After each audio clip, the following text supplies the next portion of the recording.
Ngowi TV, informed economists and business perspective.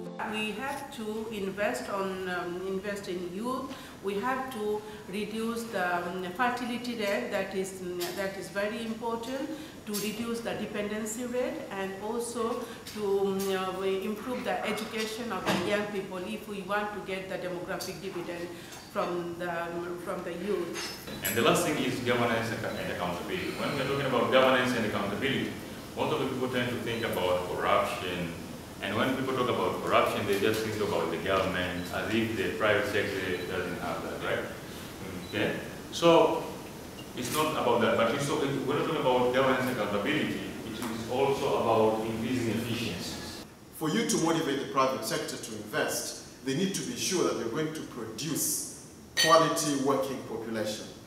But also the private sector can attempt and put money where they believe that this population will begin to be, yes, the consumer, because the consumer, and the professor of economics will tell you here, demand is only effective when you can pay the price. In the first place, it's good to understand when you wanted to move to graduate as a country from where we are now to middle income economy, we have to know exactly where are we now. Exactly, we are now a low income country within the World Bank grouping of countries. And you know, within the low-income countries, really there are groups. There are two groups mainly. We have a lower level, low income, and then high level income group. So whereas we wanted to graduate from low income to middle income, we have to know what are the key issues. I would like to take this opportunity to extend our voice to other stakeholders, specifically organizations that are providing similar services like AR, the medical insurance companies in Tanzania, that it is a high time now. They consider the aspect of family planning as an inclusion into the medical insurance schemes, so that many more Tanzanians can have access to the family planning benefits and enjoy those specific benefits. Almost 50% of Tanzanians, more than 50% Tanzanians, are below the age of 20, and more than 65% Tanzanians are below the age of 25. So actually, some of us who are sitting here in this room, we are part of the minority of this country. This country is very young. It has a youthful population. So if we don't do anything, if we don't play our role when it comes to dealing with young people, we are missing out a very big opportunity.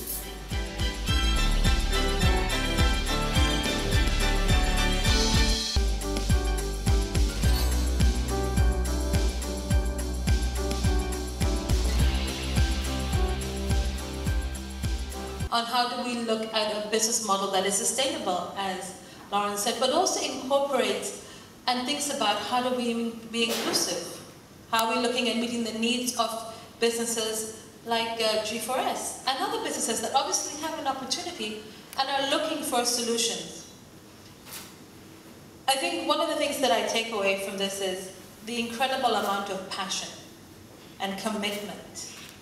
Because everybody in this room has said, this is what I'm doing, but how do I do more? And it would be great to see this momentum reach out to the panelists, reach out to people in this room, and keep this momentum going. And as always, being conscious that it's men and women in this together, in this collaboration, and government, CSOs, and private sector. And one of the things that I think we've seen throughout this entire panel discussion is it cannot be done alone. There has to be partnership and collaboration. A little bit of give, a little bit of take. Thank you very much to the panelists. I think they deserve another round of applause.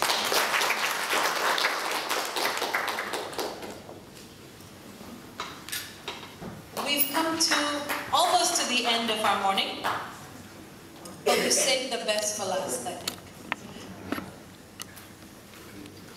I would like to invite Dr. Joseph, the country representative of Pathfinder, to say a few words in closing.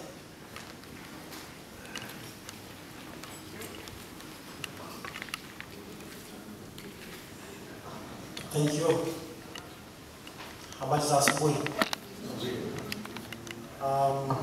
Thank you so much for the organizers and everybody who has made it up today to come and participate in this session. I can go on and on to say thank you, for saying yes to our call and for thinking that this is important. I also would like to say thank you to the presenters and to the panelists for giving us some very good comments and good insights to this important discussion. So my task here is very simple, is to give some closing remarks, but also to say thank you to everybody. I will say 2 or 3 more things. Number one, I just want to place more emphasis and say this agenda, which was being discussed this morning, is very important. It is an important agenda now than even before. The timing is also great because today we are marking the World Population Day. I'm sure you are familiar with some of the statistics which we have around the population of Tanzania based on our 2012 census, population census, and the projection which has been made from that. Tanzania currently is having the largest number of young people than before. This situation may not come again in generations. It has never been like this, and we are not sure whether it will come again to this level. And I think you are aware that almost 50% of Tanzanians, more than 50% Tanzanians, are below the age of 20, and more than 65% Tanzanians are below the age of 25. So actually, some of us who are sitting here in this room, we are part of the minority of this country. This country is very young. It has a youthful population. So if we don't do anything, if we don't play our role when it comes to dealing with young people, we are missing out a very big opportunity. So this big number of young people may come to us as a challenge. But if we play our role and take this as an opportunity, it will open big doors for the development of this country. And from the discussions we had this morning, it was so clear that everybody in this room, everybody outside there, has a huge and very important role to play. Be it you are coming from the public sector, whether you are coming from the private sector, whether you are coming from the NGO world, like some of us who are sitting in this room, all of us have a very important role to play. And again, whether you are coming from the education sector, from the economic development sector, from the agriculture sector, each of us has a role to play. Some of us are program managers and activists for family planning. We commit to continue advancing contraception. What are you committing to?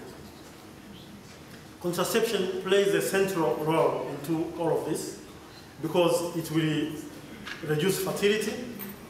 It will give the opportunity for young people to prosper and complete their dreams for education and everything, but also it will contribute to maintaining the dependence ratio to reasonable levels.